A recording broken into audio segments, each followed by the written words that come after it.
Hi friends, welcome to our channel. நம்ம இன்றைக்கி இஃப்தார் series தான் ஸ்டார்ட் பண்ணியிருக்கோம். அதில் நான் ஃபஸ்ட்டு இன்றைக்கி கேரமல் கஸ்டர்ட் புட்டிங் எப்படி பண்ணுறதுன்னு வாங்க பார்க்கலாம். அதுக்கு ஒரு பேன் எடுத்துக்கோங்க. அதில் ஒரு டேபிள் ஸ்பூன் ஜீனி ஆட் பண்ணிக்கோங்க. அதில் 2 டேபிள் ஸ்பூன் அளவு தண்ணி, அப்புறம் 1/4 டீஸ்பூன் வினிகர் ஆட் பண்ணிக்கோங்க. இந்த மாதிரி கேரமலைஸ் ஆகி வந்துடும். இந்த மாதிரி கேரமலைஸ் ஆகி வந்ததுக்கப்புறமா அதை எந்த இதில் நம்ம புட்டிங் செய்ய போகிறோமோ அந்த இதுக்கு ட்ரான்ஸ்ஃபர் பண்ணிடணும். இந்த மாதிரி கொஞ்சம் நல்லா மெல்ட் ஆகி வரும்போதே நீங்கள் டக்குன்னு ட்ரான்ஸ்ஃபர் பண்ணிடணும். இந்த மாதிரி ஊற்றி வச்சிட்டிங்கன்னா அது கொஞ்ச நேரத்துலேயே செட் ஆயிரும். அடுத்து கஸ்டர்ட் பண்ணுறதுக்கு 1/2 கப்பு பால் எடுத்துக்கோங்க. அதுக்கப்புறம் 2 டேபிள் ஸ்பூனில் பாலில் தனியாக 1 டேபிள் ஸ்பூன் கஸ்டர்டை கரைச்சி எடுத்துக்கோங்க. இதை பாலோடு மிக்ஸ் பண்ணிடுங்க. இந்த மாதிரி 1 டேபிள் ஸ்பூன் கஸ்டர்டை இந்த பாலோட கரைச்சி அதை லம்ஸ் இல்லாமல் அந்த பாலோட மிக்ஸ் பண்ணிட்டிங்கன்னா கொஞ்ச நேரத்துலேயே அது கெட்டி ஆயிரும்.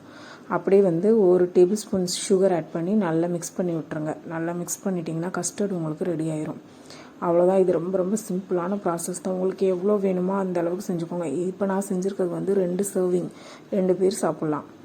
எக்ஸ்ட்ரா வேணும்னா நீங்கள் எக்ஸ்ட்ராவாக நான் என்னென்ன ஆட் பண்ணியிருக்கோனோ எல்லாத்தையும் எக்ஸ்ட்ராவாக ஆட் பண்ணிக்கோங்க. இந்த மாதிரி நல்லா கட்டி இல்லாமல் நல்லா கிண்டி கொடுத்துட்டு அதுக்கப்புறம் ஏற்கனவே நம்ம கேரமல் ஊற்றி வச்சுருக்கோம் இல்லையா, அந்த பவுலில் இந்த 2 கஸ்டர்டையும் ஊற்றிடுங்க. ஃபுல்லாக ஊற்றிட்டு ஒரு 4 மணி நேரம் ஃப்ரிட்ஜில் செட் பண்ண வச்சுருங்க. 4 மணி நேரத்துக்கு இடையில எடுத்திங்கன்னா கண்டிப்பாக மிக்ஸ் ஆகி கொலாப்ஸ் ஆயிரும். 4 மணி நேரம் அதுக்கு தேவைப்படும், டைம் எடுத்துக்கிறோம். 4 மணி நேரம் இந்த மாதிரி எடுத்து வச்சுக்கோங்க. அதுக்கப்புறம் ஒரு பவுலில் கொஞ்சம் ஒரு 1/2 டம்ளர் சுடு தண்ணி எடுத்துக்கோங்க. சுடு தண்ணியில் ஒரு 2 செகண்ட் வச்சு எடுத்திங்கன்னா 4 மணி நேரத்துக்கு அப்புறம் அப்படியே ஒட்டாமல் உங்களுக்கு புட்டிங் நல்லா ஜிக்லியாக கிடைக்கும். இதை நம்ம ஒரு பிளேட்டில் வச்சு நம்ம அப்படியே கவுத்தி போட்டோன்னா புட்டிங் நமக்கு சூப்பராக இருக்கும்.